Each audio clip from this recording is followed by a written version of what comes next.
দীর্ঘদিন পর পঞ্চগড়ে জনসমাবেশ করছে বিএনপি। স্থানীয় সাকওয়া স্কুল মাঠে কর্মসূচি শুরু হবে বেলা ২টায়। এতে প্রধান অতিথির বক্তব্য রাখবেন দলের মহাসচিব মির্জা ফখরুল ইসলাম আলমগীর। আলোচনাতে যোগ দিচ্ছেন শাহনওয়াজ বাবলু।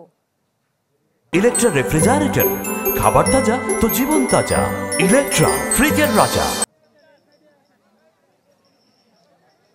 সাদিয়া, এই যে জনসমাবেশ এটি আনুষ্ঠানিকতা শেষ। এখানের যে কার্যক্রম, সার্বিক কার্যক্রম শেষ। আনুষ্ঠানিকতা ২টার দিকে শুরু হবে। এখন নেতাকর্মী যারা আছেন তারা আসছেন এবং স্থানীয় যারা জনগণ আছেন তারা আসছেন। এখান থেকে মূলত আজকের যে উত্তরের জেলা পঞ্চগড় জেলায় এই দীর্ঘদিন পরে যেই জনসমাবেশ করছে বিএনপি, এখানে মূলত আজকের যেই জনসমাবেশ, এখানে বিএনপি মহাসচিব মির্জা ফখরুল ইসলাম আলমগীর প্রধান অতিথির ভাষণ দিবেন। ইনি ইতিমধ্যেই পঞ্চগড়ের পথে রয়েছেন এবং কাছাকাছি চলে আসছেন। আয়োজক কমিটি যারা রয়েছেন তারা জানিয়েছেন।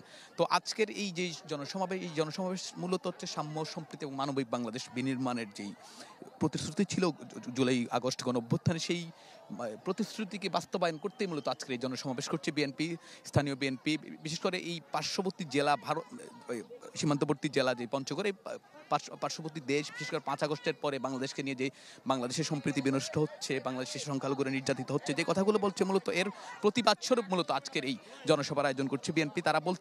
আয়োজকরা বলছে যে বাংলাদেশে যে সবসময় সম্প্রীতি, হিন্দু, বৌদ্ধ, খ্রিস্টান এবং মুসলমানের মধ্যে সম্প্রীতি রয়েছে, এই সম্প্রীতিরা তারা এখান থেকে জানান দিতে চায়। বিশেষ করে ভারত সহ বিশ্বের সব দেশকে বার্তা দিতে চায়। আর গত 6 বছর আগে, বিশেষ করে 6 বছর আগে আজকের দিনে এই জায়গায় এই জনসমাবেশে অংশ নিয়েছিলেন বিএনপি মহাসচিব মির্জা ফখরুল ইসলাম আলমগীর। মূলত আজকের যেই সমাবেশ, এই সমাবেশে তিনি এই সম্প্রীতির বার্তার পাশাপাশি দলের যেই আগামী নির্বাচনী ভাবনা, এই নির্বাচনী ভাবনা নেতাকর্মীদের পাশাপাশি প্রান্তিক জনগণের কাছে পৌঁছে দেবেন বলে প্রত্যাশা করছেন আয়োজকরা।